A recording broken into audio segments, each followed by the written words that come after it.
अस्सलाम वालेकुम नाज़रीन, तमाम देखने वालों को बहुत बहुत बड़ी ईद की बड़ी खुशियां मुबारक हो। प्रोग्राम का आगाज़ करते हैं। आज जो हमारे मेहमान हैं इस वक्त कराची चैम्बर के सदर हैं, सिटिंग सदर का रेहान हनीफ साहब, और उनको हम बहुत बहुत मुबारकबाद करेंगे ईद की। रेहान भाई, इतनी मसरूफियत, आपको पता है चैम्बर में कितनी मसरूफियत है, ख़ास तौर पे बजट की तैयारी है और बजट में मुख्तलिफ चैनल्स पे जाना और ख़ुद हमने गवर्नमेंट से बातचीत करनी, तो मेरे पास तो ना कपड़ों का और ना कोई जानवर का टाइम है।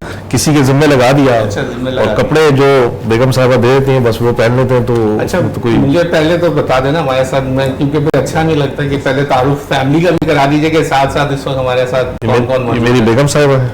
अस्सलाम वालेकुम, आपको ईद मुबारक। और ये मेरी सबसे छोटी बहू है। अच्छा माशाल्लाह। और वो मेरे सबसे छोटे बेटे हैं। जो दो बड़े बेटे हैं मेरे, वो अमेरिका में होते हैं। इसमें वो अनीक है उनका नाम, ये ईशा है।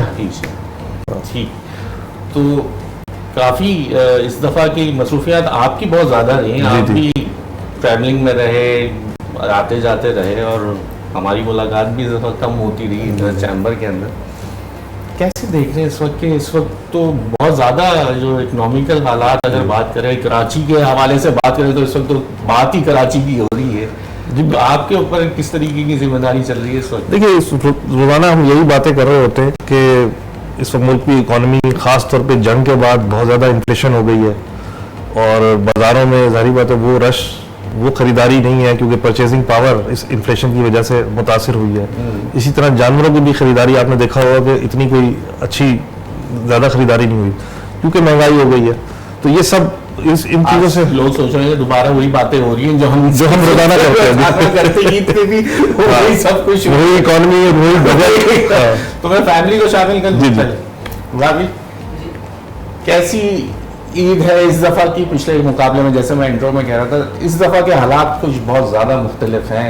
महंगाई के हवाले से भी बात करें तो आप बताइए, इस वक्त खातून खाना जो है कैसी चल रही है आप लोगों की घर के अंदर? इस दफ़ा महंगाई का जो आलम है हर चीज़ का, तो वो बेचारे स्टाफ को भी जो देख रही हूँ कि मतलब उनकी भी किसी तरह से पूरी नहीं पड़ी, तो मतलब समझ नहीं आ रहा होता कि कैसे सरवाइव करेंगे, क्या होगा आखिर दुनिया में। तो शॉपिंग में, कपड़ों में आप ही करती हैं इनके लिए या ये खुद अपनी? शुरू से मैं ही करती हूँ। अच्छा, आप ही कर रही हैं? हाँ, कभी कभार इनको शौक़ आता है कि जब मौका मिल जाए तो कि चलो मैं खुद देख लूँ। साथ नहीं जाते?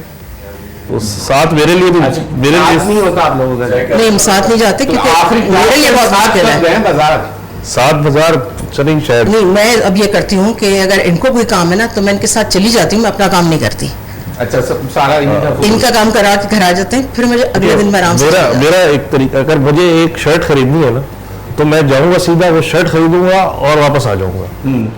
इनका ये मसला है कि इन्होंने जाकर पूरा मॉल घूमना होता है, एक एक दुकान देखनी होती है, लेनी होती है चीजें। तो वो कहाँ से तो मैं आमतौर पे अगर मुल्क से बाहर होते हैं तो मैं क्या करता हूँ, किसी मॉल में होते हैं तो मैं उसके जाके फूड कोर्ट में बैठ जाता हूँ, या अगर घर वापस चला जाता हूँ ये कर लेता हूँ। ये अपना फिर करती रहे जितना मर्जी कर रहे हैं। तो बाकी वैसे ईद की मसरूफियात आप लोगों की कैसी गुजरती? फिर क्या पहले दिन कुर्बानी? जी, पहले दिन कुर्बानी पहले दिन हो जाती है, उसके बाद फिर फैमिली, बस फैमिली माशाल्लाह गेस्ट भी आ रहे होते हैं और फैमिली मेंबर्स भी, जाहिर सी बात है जो अपने अपने घर से फ्री होकर सब फिर शाम को इकट्ठे हो जाते हैं। सबसे पहले वाली नमाज सबसे पहले वाली कुर्बानी जो है ना वो पहले हम घर पे करते थे। अब क्योंकि बच्चे भी यहाँ पे नहीं होते तो फिर अब हमने फैक्ट्री में वहाँ करना शुरू कर दी, वहीं स्टाफ की जिम्मेदारी लगा दी, वो कुर्बानी करके वहीं बांट कुर्बानी वहीं होके फिर वहीं हो जाती है। तो घर में गोश्त आता है? नहीं, गोश्त भी नहीं, गोश्त भी नहीं, बिल्कुल नहीं। एक दावत भी नहीं होती? दावत मिलने मिलाने कोई आते, लोग आते हो भी मिलने मिलाने बहुत आते हैं। उसमें फायदा ही होता है कि घर में ज्यादा बखेड़ा नहीं होता। गोश्त अब घर में नहीं मंगवाते, वहीं वैसे अब थोड़ा हमें इस तरफ को भी सिस्टम बनाना चाहिए। कुर्बानी का जो ये सिस्टम है ना, थोड़ा सा इसको मैनेज होना आपको लगता है कि अब ये ज़रूरी है, या फिर वो ये एक अनटचेबल टॉपिक है कि इसके ऊपर बस वो इस पे लोग कभी बुरा भी मान जाते हैं, लेकिन थोड़ा सा इसको मैनेज करने की जरूरत है। बहुत ज्यादा हमारे तो इस पे फंड्स भी खर्च होते हैं कि सफाइयां कराना, और फिर कहीं हो पाती है कहीं नहीं हो पाती, फिर ताफुन हो जाता है, सारा बाहर फेंक देते हैं। फिर वही ना, या तो फिर सब लोग इसके ऊपर माने या समझे इस चीज को कि अपनी जिम्मेदारी की लाइशों को जहाँ बताया जा रहा है वहां फेंका जाए, उसको प्रॉपर, ताकि फिर जिनको काम करना है वो आसान नहीं हो। अब जरा मैं इनसे नीम भाई से बात करना। नीम भाई, एक तो आपको कितने जल्दी रिसेंट अभी इनकी शादी हुई है 5 जनवरी में हुई है 5 माशाल्लाह नई शादी है आप लोगों को, वो भी मुबारक। आप लोगों की जो दूसरी ईद है, पहली मीटिंग के दूसरी ईद उल फितर आज पहली बकरीद पहली है, तो कैसे ये तैयारी अब आप भी अब पापा की तरह या डैडी की तरह करते हैं या साथ जाते हैं शॉपिंग? नहीं, हमारी शादी अभी नई हुई है तो हम साथ ही जाते हैं। देखिए हमारे यहाँ जाते तो साथ में हैं, लेकिन जो प्रॉब्लम्स हैं जो मेरी हैं वो वही है कि जो पापा वाली हैं बेसिकली मर्दाना ये एक नेचर है हमारी कि जो शॉपिंग पे हम जाते हैं तो उन्होंने एक बात आपको भी बताई है कि अगर हम जाते हैं कहीं तो एक शॉपिंग में एक जगह जो हमें चीज़ चाहिए होती है वो जूते शर्ट कुछ भी हो वो हम लेकर आ जाते हैं, लेकिन यहाँ पे कुछ ऐसा होता है कि हमें ये प्रॉब्लम होती है कि ये लोग जब जाते हैं तो एक जगह से आते हैं फिर दूसरी जगह जाते हैं, तो इनका जो काम होता है वो ज़्यादा इंटेंसिव होता है, तो वो चीज़ हमारे लिए बहुत मुश्किल है। मुझे तो मजा, मैं तो अपनी बेगम के साथ जाता हूँ, वो मेरी चीजें पसंद करती हैं, मैं उनकी चीजें पसंद कर रहा होता हूँ, कलर हम एक दूसरे के लिए देखिए नहीं, हम तो साथ जाते हैं, हमें तो मुझे तो मजा आता है अपनी बेगम के साथ भी शॉपिंग करने में, उनको मेरे साथ मजा आता है शॉपिंग करने के। अच्छा, भाई अभी इतनी जल्दी फेडअप हो जाओगे तो बहुत लंबी जिंदगी गुजारनी है, ये इम्यून कर लो हमारी तरह, हम कहते हैं बहुत मजा आता है, हम जाते हैं साथ। असल में बात एक इंटरेस्ट की भी है कि मैं वो इंसान जो ये कह रहा है अपने अबू की तरह कि एक चीज़ लेकर हम आ जाते हैं, लेकिन यही अगर मैं किसी कार डीलरशिप पर मुझे ले जाएं तो वो एक गाड़ी में आते नहीं खरीदूंगा, लेकिन वही जिस तरह औरतें शॉपिंग में कर रही होती हैं एक गाड़ी देख लेंगे लेकिन खरीदे भले नहीं, लेकिन वो एक गाड़ी में। तो मैं ये कह रहा हूँ शौक की बात है ये बेसिकली ज़्यादा ना, कि या एक तरफ हम औरतों को ये बोल रहे हैं और दूसरी तरफ हम भी यही कर रहे होते हैं कहीं ना कहीं। ये शौक डेवलप करना पड़ेगा, आपको समझना पड़ेगा, मैं खुद ही समझा मैं कैसे समझाऊंगा। थोड़ा आपको इस बात को अभी नहीं है ना, नहीं होने के बाद ये चीजें समझ आनी शुरू हो जाएंगी, फिर बेहतरी आ रही है तो बेहतरी आएगी। तो अब कोई दावत वगैरह का अरेंजमेंट, कोई मिलने मिलाने वाले लोग आते हैं?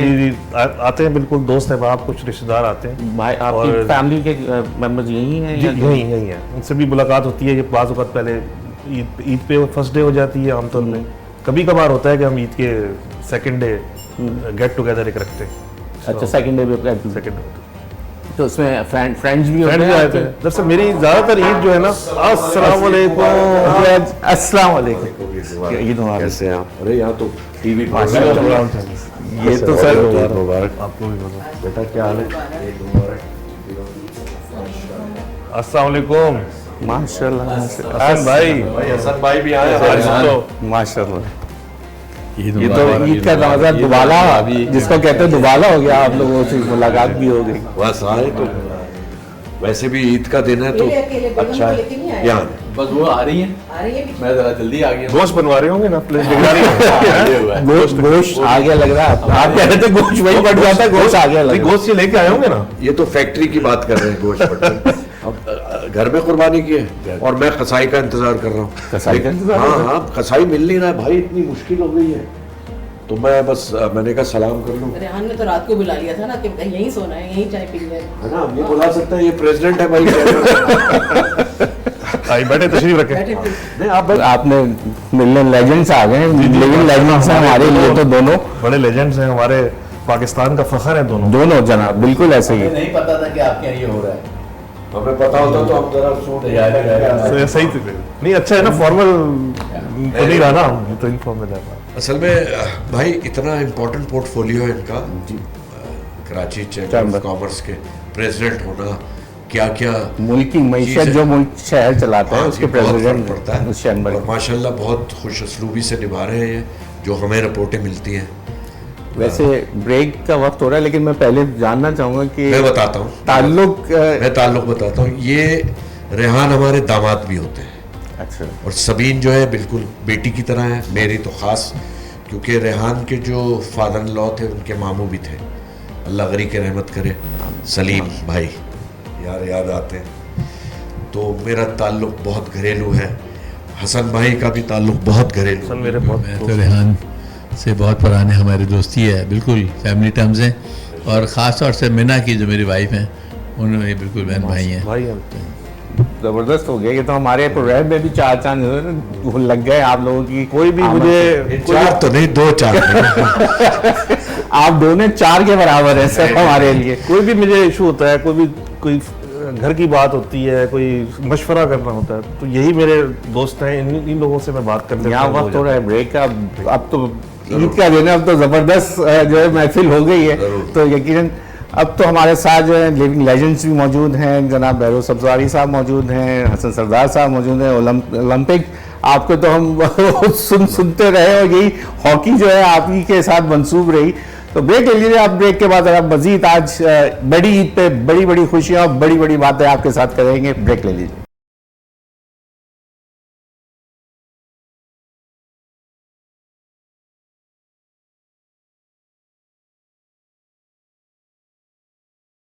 वेलकम बैक नाज़रीन, ईद स्पेशल में हमारे साथ इस वक्त मौजूद हैं तमाम लिविंग लेजेंड्स। आप जैसे देख रहे हैं स्क्रीन पे बहरोज़ साहब।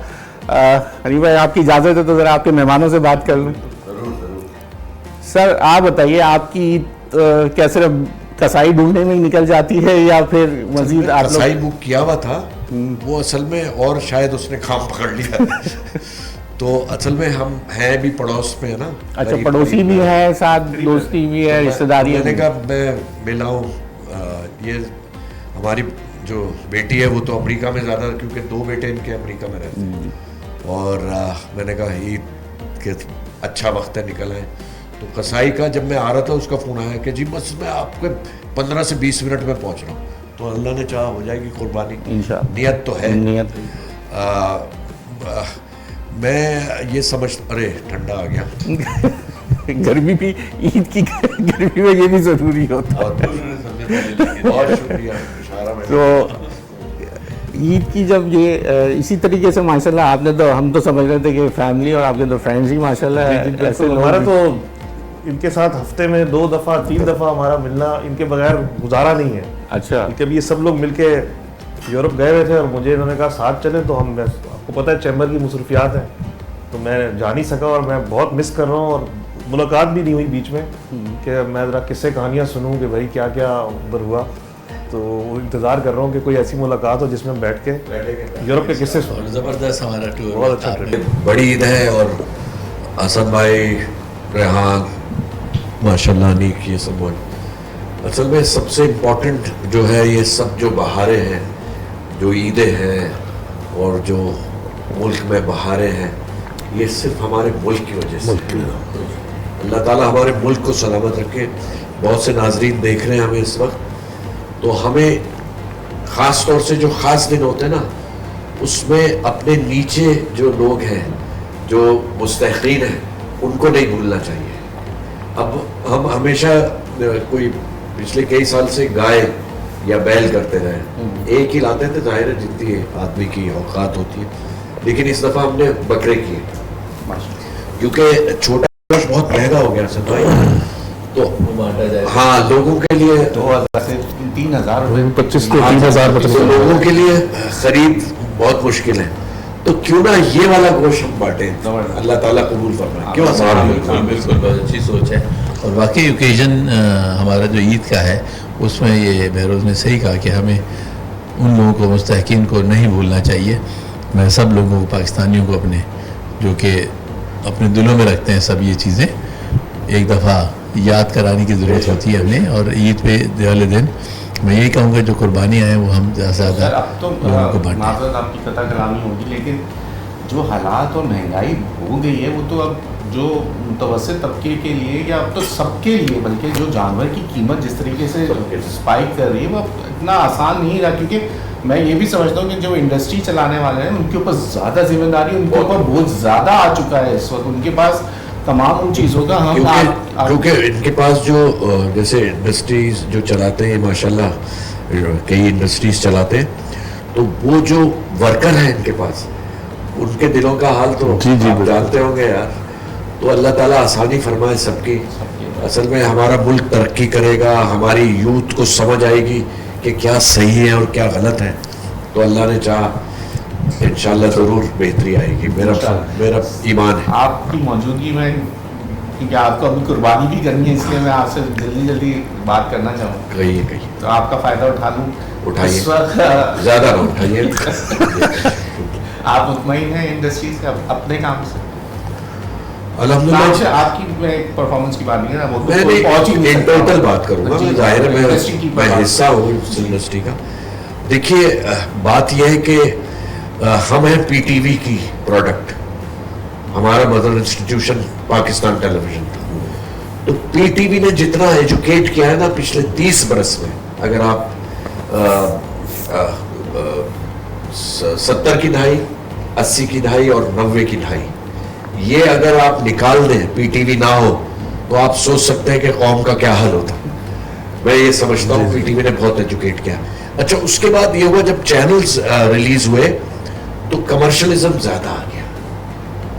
हम सब कमर्शियलिज्म के सताए हुए। मतलब आपका कहना है कि क्वांटिटी हो गई, क्वालिटी बहुत ज्यादा पीटीवी के जमाने में थी, वो तो बहुत टीवी के जबरदस्त। जमाने में जो थे, जब हम देखते थे, क्योंकि उस जमाने में अपना बिल्कुल ऐसे ही जैसे हॉकी आपके जमाने में थी। नहीं, हकीकत है ये। अब ये कुछ अब दोबारा ये जिम्मेदारी वज़ीर आज़म साहब ने दोबारा जैसे दी है, साहब ने इनको जिम्मेदारी और अब सौंपी एक कि वाला- दोबारा से रिवाइव करें हॉकी को, और wish you all the best. Thank you so much. हमारे साथ जो वानी साहब हैं, जी जी आपके भी दोस्त हैं, जी, जी। तो वो हमें प्रेसिडेंट बनाया है प्राइम मिनिस्टर साहब ने, और इसमें फील्ड मार्शल साहब का भी बहुत बहुत जरूरी है। इस वक्त तो किरदार है। जो भी किरदार हम चाहते हैं कि अब हम देख वहीं रहें कि जो भी फैसले वहीं से होने हैं।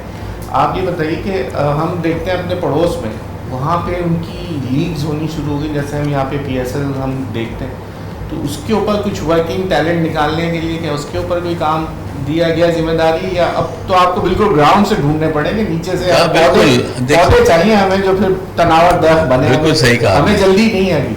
अब जहाँ आप जिस गैस पे पहुंचे अब हमें जल्दी नहीं है। Exactly. कुछ वक्त दे दें, लेकिन अब नीचे से ढूंढे, ऊपर से ना ढूंढे। इतनी जल्दी अब नहीं भी हो सकता, लेकिन क्योंकि हमारे ज़माने में ये होता था कि नेशनल टैलेंट, अभी सब हैं, ये भी हॉकी खेले हुए हैं, ये भी हॉकी खेले हुए हैं। अच्छा, उस जमाने में छोटी-छोटी। हर आदमी हॉकी खेला हुआ अपने स्कूल कॉलेज। जैसे आप क्रिकेट खेलते हैं, हम उस वक्त हॉकी खेलते थे, सड़कों पे भी खेल लेते थे, गाँव में भी खेलते थे, उस वक्त हॉकी का क्रेज था। तो उस जमाने फिर ये होता था कि हमारे स्कूलों में हॉकी थी, अगर गवर्नमेंट के भी स्कूल थे उसमें भी कंपलसरी हॉकी थी, स्पोर्ट्स में हॉकी थी, और हॉकी का टूर्नामेंट होता था स्कूल में, जैसे कोई नेशनल चैंपियनशिप हो रही है मुल्क की, सारे स्कूलों में सारे स्कूलों में होता था, और सारे बच्चे आते थे, ऐसा वक्त था वो। और उसके बाद फिर हम कॉलेज में आए। अच्छा, कॉलेज में भी जो था, नेशनल कॉलेज था आपका, DPA कॉलेज या गवर्नमेंट कॉलेज लाहौर है, HSN कॉलेज में मैं गया हूँ, स्पोर्ट बेसिस पे गया हूँ, स्पोर्ट्स पे हमें मिलता था दाखिला। तो ये वो अब वक्त भी था, और उसके बाद फिर लोगों को जॉब्स मिलती थी, तो एक पूरा सिस्टम बना हुआ था जो नेशनल सिस्टम था। ग्रास रूट लेवल जो होता है ना, उसको खत्म कर दिया। उसको हमने उसको दोबारा से हम उसको ये दोबारा से revive- या हमारे आने वाली नस्ल यंगस्टर्स हमारे साथ उनका इंटरेस्ट खत्म हो गया। इंटरेस्ट ये खत्म हो गया कि हम जीतना बंद हो गए। हम अब सर की कोई heroes हॉकी में- इस पे खेलने पे ज्यादा एक जोर तो है। जीतना बंद हो गया जैसे हसन भाई ने कहा, दूसरा ये हॉकी में जितने भी खेलने वाले होते थे, जो टीम में होते थे, उनको बैंक में, उनको कस्टम में, उनको सपोर्ट मिलती थी, उनको CIA में नौकरियां मिलती थी। चाम मिलना खत्म चाम हो था गया। भाई, अब कोई चाम नहीं है। क्रिकेट में पैसा है, गया ना सर, सारा क्रिकेट में पैसा चला गया। सिर्फ पैसा उसको हाँ, neglect क्रिकेट हो में तो गया। पैसा बहुत है, लेकिन अगर ये सिलसिला दोबारा शुरू हो और बिल्कुल नीचे से है हसन भाई, बिल्कुल सही। और मेरा तो ये मैंने स्कूल में इसलिए शुरू की, जो है ज्यादा हाइप खा गया ना, क्रिकेट मैंने- दुनिया में ज्यादा मशहूर हो गया बनस्बत हॉकी के। लेकिन हॉकी पूरी दुनिया में मशहूर हाँ, है। मशहूर है। बहुत सारे ममालिक जर्मनी, हॉलैंड, ये तो जी जर्मनी बहुत जबरदस्त खेलता था। हॉलैंड है, इंग्लैंड है। अब मैं आपको बताऊं कि खैर अब तो अर्जेंटीना वगैरह ये सब जो नहीं खेलते थे, बेल्जियम, वो टीमें भी आ गई हैं, लेकिन मैंने जो हॉकी शुरू की है स्कूल में, वो देखते हुए की थी कि मैं ओलंपिक्स खेलूं। क्या बात, वो एक चाम ना क्रिकेट दे सकता है, ना कुछ कोई गेम दे सकता है, एक ऐसी हॉकी थी, हॉकी ऐसी थी जिसमें चाम भी था, जीते भी, और हमने अल्लाह 10 की गोल किए, 11 गोल 84 ओलंपिक्स का। 84 ओलंपिक्स में, और गोल्ड मेडलिस्ट वाहिद इंसान है पाकिस्तान। मैं उस वक्त छोटा था, और वो ओलंपिक्स जो है वो सुबह कोई 4 बजे के करीब पाकिस्तान का मैच आता लॉस एंजलिस ओलंपिक्स था ना? वालिद साहब मुझे ने उठाया, मुझे वो जो फाइनल था जब वो जीते हैं हम लोग, भाईजान उठाया। ये भी छोटे थे उस वक्त। ये फौरन मेरा कहती नहीं, ये कोई कहता है अब हम छोटे थे, ये भी तो छोटे थे। बेनज़ीर साहिबा से 84-85 में मुलाकात हुई, तो उन्होंने मुझे देखते ही कहा कि यार I used to watch you on television Olympics का। उन्होंने वो जो आप कह रहे हैं ना, उन्होंने कहा हमें नज़रबंद किया हुआ था 70 क्लिफ्टन में, और I used to watch that your matches 3 बजे रात को उठ के।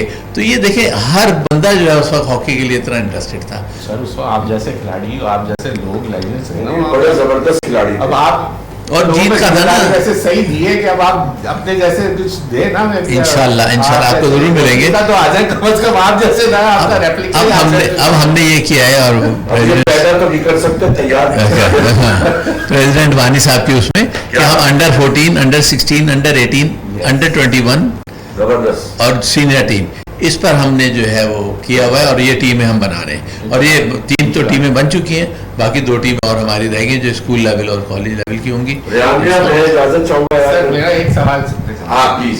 आजकल की मैंने जो कुछ देखे यंगस्टर्स जो देख रहा हूँ, जैसे आपके आने से पहले बात हो रही थी कि बेगम के साथ बैठ के जहाँ शॉपिंग भी करती है तो ड्रामे भी देखने पड़ जाते हैं।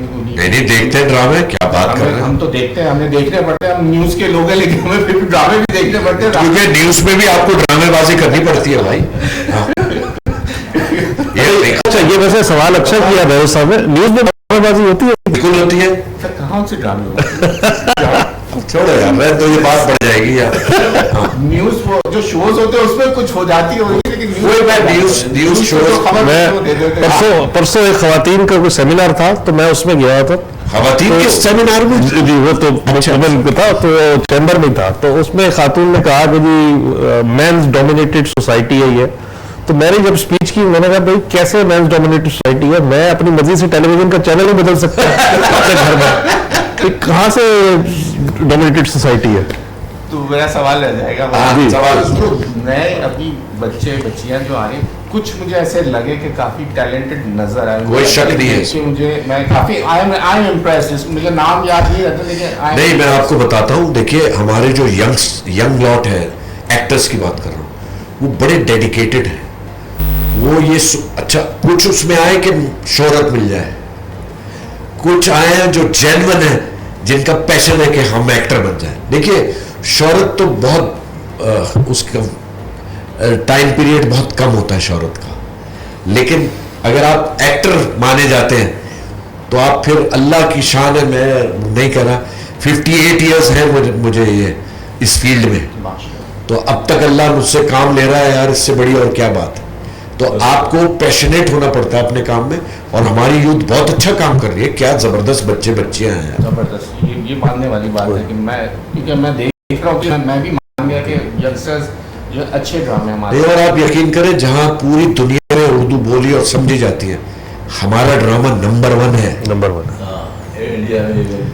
हाँ, इंडिया का ड्रामा तो बेकार है। बीच में कुछ ऐसा फेस आया था जिसमें लोग थोड़े से फेडअप भी हुए, बनाने वाले सही नहीं, मैं बताया, वो जब आया था ये ऑलमोस्ट अर्ली 90s में, जब इंडिया का बहुत भरमार हो गई थी। याद है आपको? जी। इंडिया के ड्रामे, सास भी कई बहू थी, उसका बाप मर गया, वो जिंदा हो गया, इस किस्म के ड्रामे आते। लेकिन वो क्वालिटी नहीं थी। नहीं, क्वालिटी नहीं, वो फिक्टिशियस ड्रामे थे, रियलिटी बेस्ड नहीं थे।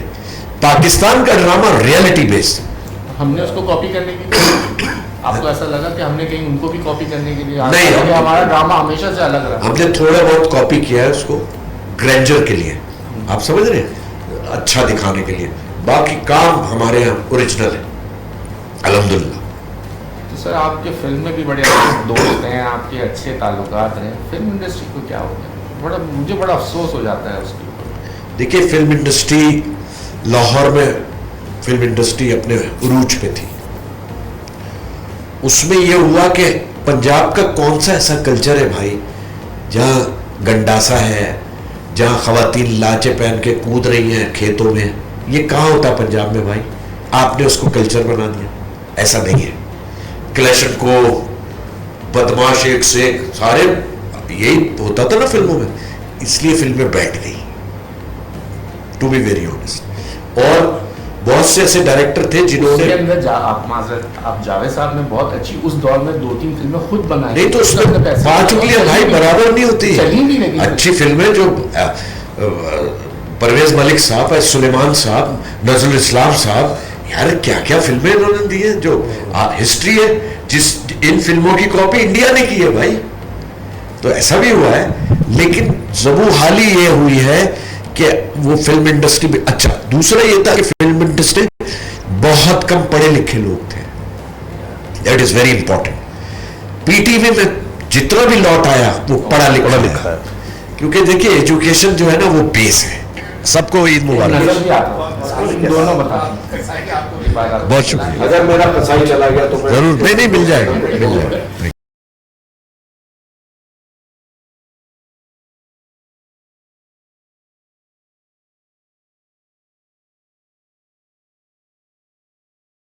वेलकम बैक नाज़रीन। आज हम कराची चैम्बर के सदर रेहान भाई के घर पे मौजूद हैं। रेहान भाई, जरा मैं आपकी इजाज़त हो तो जी, मिसेस अनीक से बात कर लूं? जी बिल्कुल करें। अच्छा, आप कहाँ तक पढ़ी हैं, पढ़ रही हैं, या पढ़ने के बाद आप कुछ करने वाली हैं या कर रही हैं? क्या कर रही हैं आजकल आप? अभी मैं करंटली अंडर ग्रेजुएट स्टूडेंट हूँ मीडिया साइंसेज की। Media sciences? यस। यानी हमारी ही ट्रैक की तरफ आ रही है। अच्छा, तो मेरा अभी 3rd सेमेस्टर चल रहा है। 3rd सेमेस्टर चल रहा है। तो अभी क्या कौन से कोर्स, फिल्म मेकिंग में है, क्या चीज़ पढ़ा जा रहा है? मोर टूवर्ड्स मार्केटिंग, बट हमारे साथ फिल्म मेकिंग के कैमरा, फोटोग्राफी, डिजिटल कोर्सेज भी होते हैं। तो रेहान में क्या कोई चैनल खोलने का सही है। या कोई कोई दरअसल मेरे जो इनसे बड़े जो बेटे हैं मेरे, ऐसे लग रहा है बहू तो आ गई है। मेरे पास एक्टर भी घर पे है। पापा नहीं तो आपका कोई इरादा? मेरे पास मेरा एक इनके पास तो ताल्लुकात तो मीडिया से हो गए, न्यूज वाले भी लोग हैं आपके, हमारे से भी दोस्ती है, भैरव साहब भी आपके दोस्त हैं। घर में फिल्म बना लो,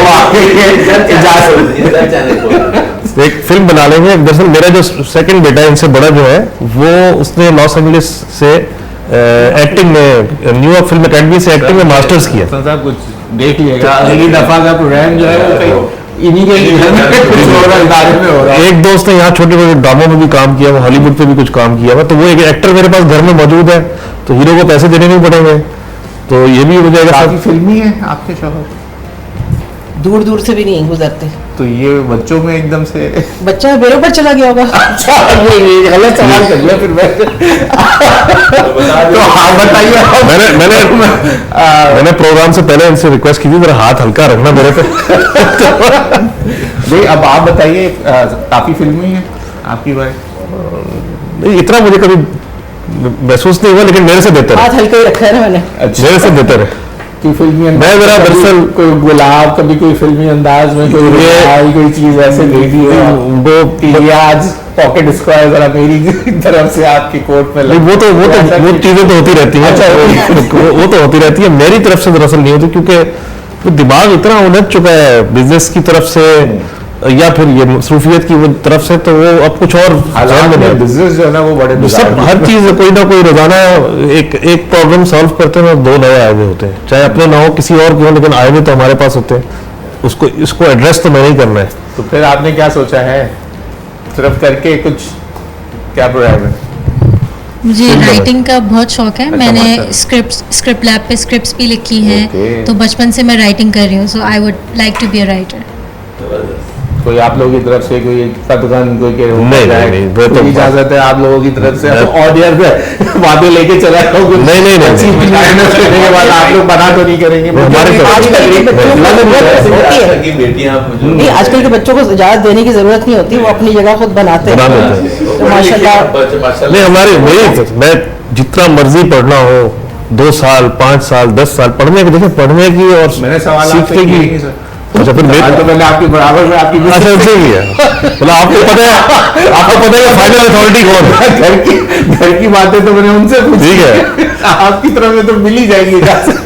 आपकी तरफ से तो कोई ऐसी नहीं है। I would be more than happy कि माशाल्लाह आगे बढ़ें, कुछ करें। जबरदस्त। चले जी, आपकी तरफ से भाई? नहीं, मैं तो कहता हूँ बहुत माशाल्लाह स्मार्ट है। She is very smart. आप अभी क्या करें? मैं इनका बिजनेस में देख रहा होता हूँ, उसमें मैं एक्टिवली इन्वॉल्व हूँ। आपने इनको भेज दिया कि आप जाए कराची चैम्बर बैठे? हाँ। मैं फैक्ट्री मैं अक्सर, मुझे कुछ लोगों ने ना इनको कांटेक्ट भी करते हैं अक्सर डीलर्स वगैरह, और मुझे बड़ा गुस्सा आता है कि यार आप लोग इतनी सी बात के लिए इनको क्यों कांटेक्ट करते हो? मैं बैठा हुआ, मुझे दे दो यार, मैं ही कुछ कर लूँ। मैं नया भी हूँ, तो मेरा एक्सपीरियंस, जितना काम करूँगा उतना एक्सपीरियंस गेन होएगा। तो मुझे ये होता है कि यार आप इनको क्यों बोलते हो, और मुझे बोल दो यार, मैं सीख भी लूंगा, और साथ में जो इंसान मसरूफ है ना, आप आदत दिलवा दो। कोशिश कर रहे हैं, अभी हो जाएगा।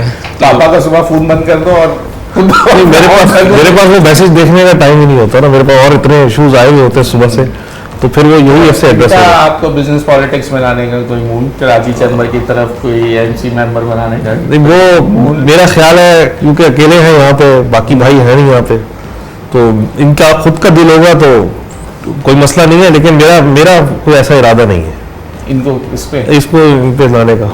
लेकिन उनसे तो पूछे ना, आपका इरादा ये है, उनसे तो पूछे फिलहाल पहले तो आपकी इजाजत के बाद फिर हो सकता है भाई ज्यादा अच्छे के नहीं होता है कि अपने घर में देख के कि यार वालिद ने ये किया तो मैं भी इस तरफ को जाऊं। इस पोस्ट में तो वजीर आजम तक की पहुंच हो जाती है ना, जी, आप जी, लोगों जी, की तो बात जी, है, फिर वजीर आजम तक ये जी बैठ जाते हैं बिल्कुल। आप लोग, आपसे मुलाकातें वजीरों की भी होती है, मुशीरों की भी होती है, सरकारी तो अफसरान से भी होती है, तो हो सकता है अच्छे नेगोशिएबल कर लें ये कराची के लिए। अगर इनका शौक हुआ या इनका उस तरफ दिलचस्पी हुई तो मुझे तो कोई एतराज नहीं है।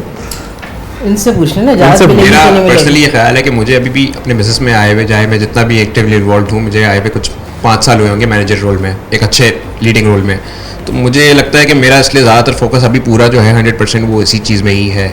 तो इस वजह से मैंने अभी तक सोचा ही नहीं है इस मामले में कि अभी आपने कितना टाइम दिया बिजनेस को, अभी तक कितने मैंने ट्रेनिंग में 2 साल लिए हैं और उसके बाद 2 साल मेरे ट्रेनिंग में हो गए और 5 साल मेरे अभी। आप कैसा देख रहे हैं फ्यूचर पाकिस्तान के अंदर, जो आप बिजनेस कर रहे हो अपने पापा का, जहाँ आप यहाँ पहुँच गया, आप इसको कहाँ तक ले जा सकते हो इन हालात के अंदर, आपने क्या सोचा है? सोचा नहीं, क्या देखा है आपने अब तक इसमें? पहली बात तो मैं ये बोलना चाहूँगा कि मैं यूएस में पढ़ा हूँ, मैं सही है ना, मेरे दोनों भाई भी वहाँ पे हैं, तो मैं आपको एक ब्राइट पिक्चर लोगों को दिखाना चाह रहा हूँ कि ऐसा नहीं है कि सिर्फ पाकिस्तान में ही सारे मसले मसाइल हैं। यूएस में इकॉनमी बहुत बुरी है इस वक्त। सबसे सस्ता ग्रेड ऑयल जो है वहाँ, पेट्रोल जो है वहाँ पे, गैसोलीन कहते हैं वहाँ पर, उस $4.2 पे पहुँच गया है, विच इज़ एक्सट्रीमली हाई। तो ऐसा नहीं है कि वहाँ पे लोग अमेरिका में होते हैं तो वो बहुत एंजॉय कर रहे होते हैं और उनकी लाइफ बहुत अच्छी होती है, पाकिस्तान में जो होते हैं वो रो रहे होते हैं, ऐसा नहीं होता। ये वहाँ की इकॉनमी बहुत बुरी है, तो बुरी यहाँ की भी है। तो बुरी इकॉनमी का मतलब ये नहीं है, मैं अभी भी समझता हूँ कि पाकिस्तान में बहुत पोटेंशियल है, मेरे दोनों भाई वहाँ पर हैं, मुझे पाकिस्तान में आई थिंक मुझे लगता है बहुत पोटेंशियल है, इसलिए मैं यहाँ काम करने में इंटरेस्टेड भी हूँ। लेकिन मुझे लगता है कि अगर सपोर्ट हो गवर्नमेंट का, और मेरी कोशिश है जैसे एक्सपोर्ट्स वगैरह में जो मेरे डैड फोकस कर रहे हैं, मुझे लगता है अगर हम ये सब करते हैं तो मुझे लगता है हमारे अंदर बहुत पोटेंशियल है। आप लोग पार्ट्स मैन्युफैक्चरिंग का काम जी करते हैं जी। आपको क्या हमारे यहाँ तो अभी तक हम गाड़ियाँ यही सुनते रहे कि भाई गाड़ी तो असेंबलिंग ही यही हो रही है, हम उसको मैन्युफैक्चरिंग बोल रहे हैं, तो किस चीज़ के पार्ट्स? देखिए हम तो मोटरसाइकिल का करते हैं, गाड़ियों में ये प्रॉब्लम है कि गाड़ियों में जो गवर्नमेंट की पॉलिसी थी डिलीशन की, वो फॉलो नहीं हुई और वो डिलीट नहीं हो सके पार्ट्स जो यहाँ बनने थे। मोटरसाइकिल में 90% पार्ट्स मोटरसाइकिल के ना पाकिस्तान में बनते हैं। अभी भी 10% जो है वो दुनिया में होता है कि हर चीज़ आप नहीं, क्योंकि इतना बड़ा वॉल्यूम नहीं होता कि वो चीज़ इतनी बड़ी इन्वेस्टमेंट उस आइटम पे की जाए जिसका इतना बड़ा वॉल्यूम नहीं है।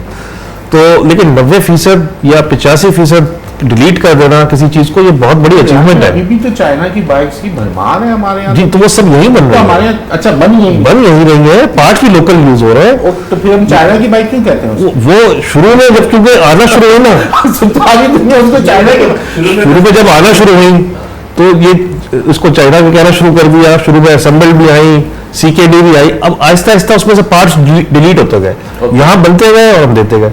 तो अब तो 90% पार्ट्स डिलीट हो चुके हैं। पाकिस्तान बेसिकली ये पाकिस्तानी मोटरसाइकिल है अब, सिवाय चंद पार्ट्स के।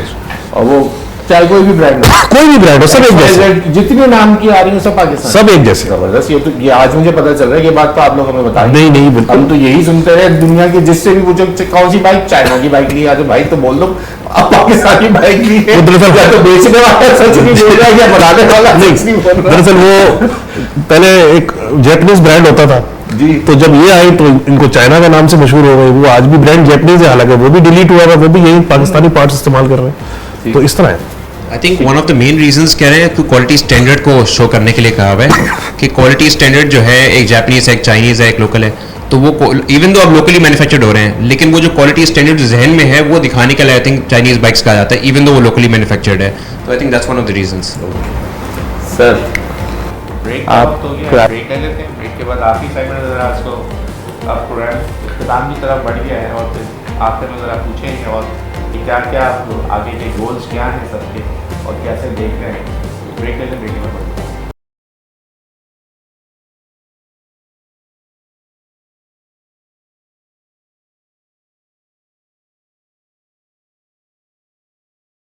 वेलकम बैक नाज़रीन। अब ईद पे आए तो फिर यकीनन मेहमान नवाजी जो है वो हो जाती है। अब जहाँ भी जाते हैं पहले से बोल देते हैं कि कुछ बार खिला दिएगा हमें।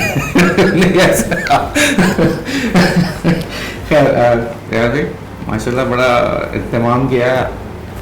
पूछ लूँ जरा, बिल्कुल पूछे, अभी उनसे पूछे। मैंने तो कुछ नहीं किया, मैंने नहीं किया जो किया। तो क्या कुर्बानी का गोश्त नहीं खाते क्या? नहीं, बस वो बट ही जाता है। बट जाता है। अगर वो किसी दिन गोश्त बनता भी है कुर्बानी के दिन, तो वो भी खरीदा हुआ होता है। खबर मिल गई। हाँ, वो ऐसे ही है, ऐसे ही वो है। कह रहे नहीं खाते हो कुर्बानी।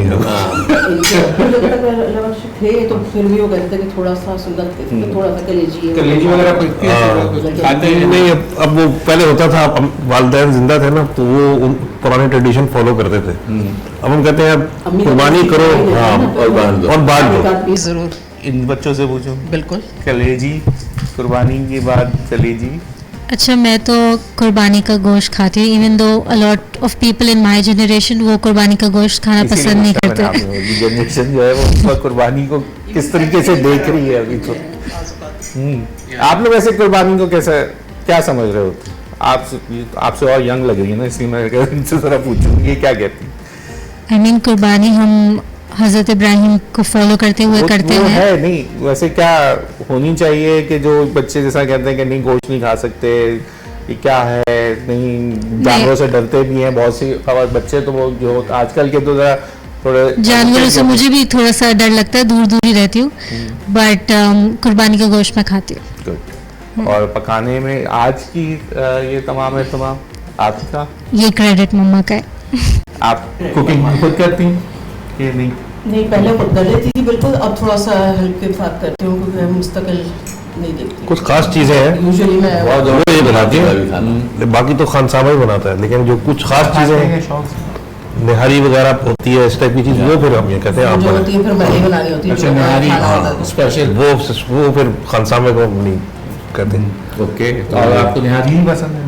शौक निहारी मेरे हाथ की ज़्यादातर लोगों को पसंद आती है, तो माशाल्लाह वो इस वजह से सबको होता है। और जो कोई नया मील मिल जाए ना रिहान को, तो रिहान पहले बता देते हैं कि निहारी हमारे यहाँ बहुत अच्छी होती है, ताकि पहले से मेंटली रेडी हूँ कि बनानी है निहारी।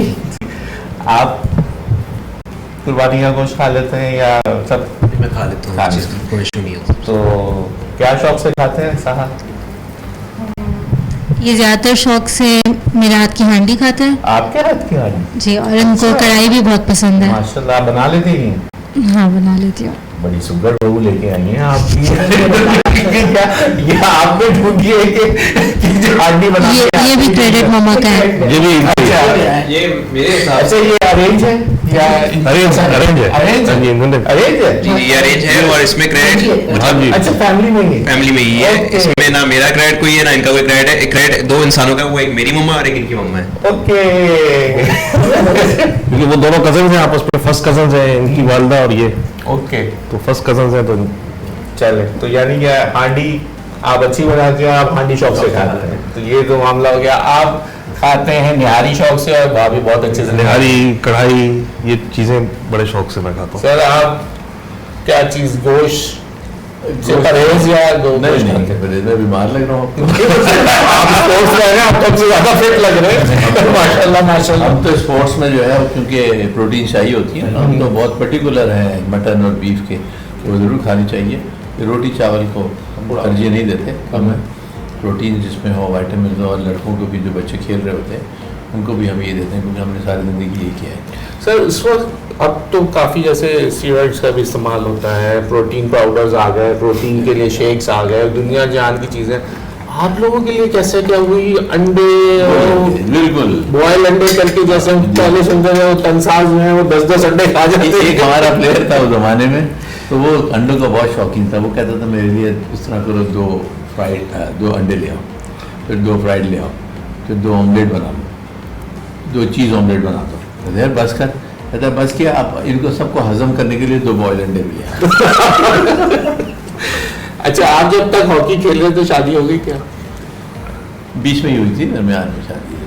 तो भाभी से फरमाइश अंडों की ही होती थी या कुछ और भी बनवाते थे? मेरी अब जो है साथ होती तो यकीनन फिर तो सवाल में उनसे कहता आप ही जवाब दे कि क्या। असल मैंने उस वक्त से छोड़ दी थी, लेकिन मैं डोमेस्टिक खेल रहा था हॉकी। इंटरनेशनली मैंने छोड़ दी थी हॉकी खेलना। ठीक है। 88 में, मेरी शादी 90 में हुई थी। अच्छा। तो उस वक्त लेकिन मैं कस्टम से और नेशनल चैम्पियनशिप वगैरह खेलते थे, हम जीत भी रहे थे, तो वो इन्होंने थोड़ा सा देखा होगा। बाकी वो कहती मैंने मैच ही नहीं देखी आपकी। तो आपकी भी क्या अरेंज मैरिज? नहीं, मेरी आपकी पसंद कि जो भाभी है कराची से हमारी, ही? वो तो लाहौर से? मैडम मुल्का तरुन्नम नूर जहाँ की बेटी है ना, वो इनकी वाइफ जो है। अच्छा, तो यानी लाहौर से ही ताल्लुक हुआ ना फिर तो? लाहौर से ताल्लुक, तो इसलिए लाहौर आना जाना ज़्यादा बढ़ गया आपका? ज़ाहिर है ज़्यादा हो गया जी हाँ, लेकिन मैं उधर पढ़ा भी हूँ, तो ज़ाहिर है फिर वो 3-4 साल अपने अच्छे दिन, बहुत अच्छे दिन गुजारे। और जब तक मैडम थी और फिर वह एजाज दुरानी साहब थे जो मेरे ससुर हैं, वो जब तक हयात थे दोनों, हम बहुत ज़्यादा जाते थे।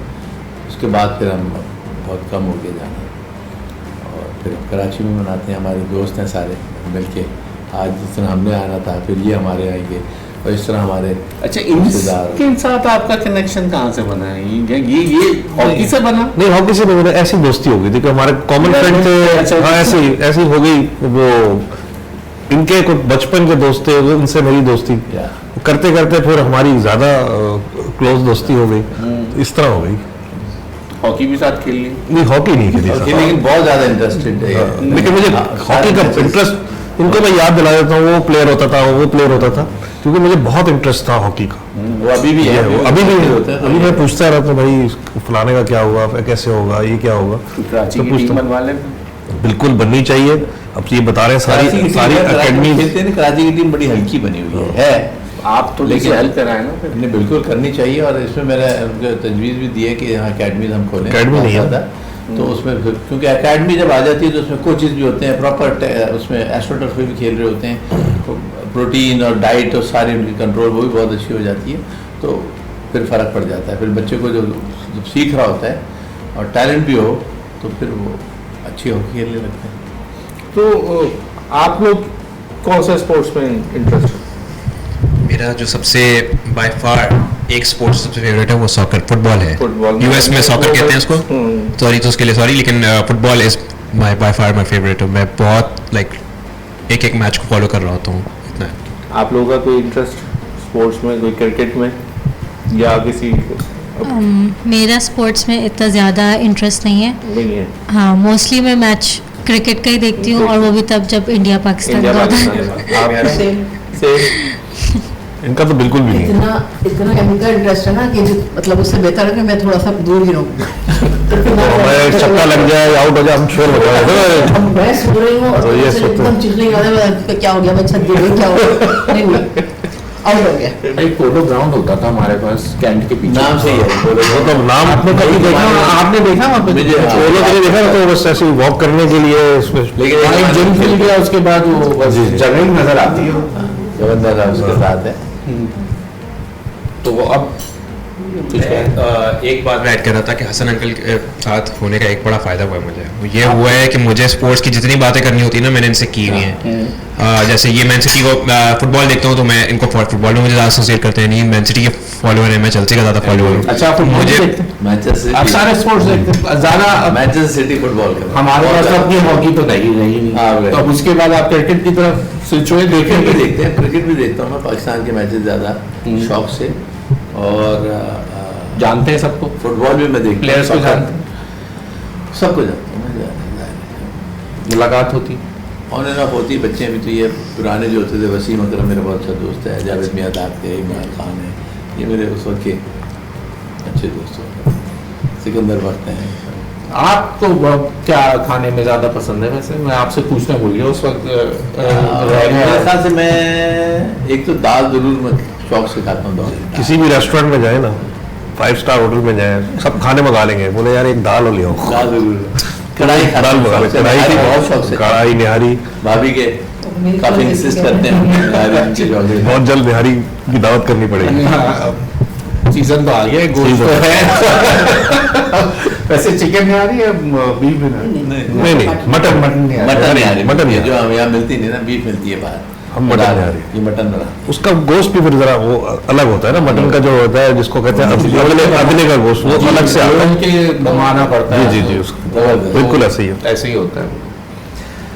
बहुत शुक्रिया आप लोगों की मेहमान नवाजी का, बहुत शुक्रिया आप लोगों के वक्त का, और सबसे ज़्यादा कि आप लोग हमारे साथ ज्वाइन हो गए, लेजेंड्स हमें आपके तवज्जुह से आज लोग अच्छे हमें ये भी मिल गए, आपकी फैमिली से भी मुलाकात हो गई। मेरी कोई बात अगर आप लोगों को बुरी लगी तो माजरत जी, हो। बहुत अच्छा लगा, बहुत शुक्रिया आप तशरीफ लाए। तो ये ईद की खुशियां जी, हम कोशिश करते हैं कि हमारी तो थी कि आज कराची चैम्बर के सदर साहब की मुलाकात करें, लेकिन हमें जो है लेजेंड्स मिल गए, उनके घर मेहमान आए, और क्योंकि ईद पे यही होता है, एक स्कूप हमें भी मिल गया और जिसको कहते हैं वो हमारे साथ प्रोग्राम में भी शामिल हो गए। अगले प्रोग्राम तक के लिए अपने मेज़बान अयाज साहब ने इजाज़त दीजिए। अल्लाह हाफ़िज़।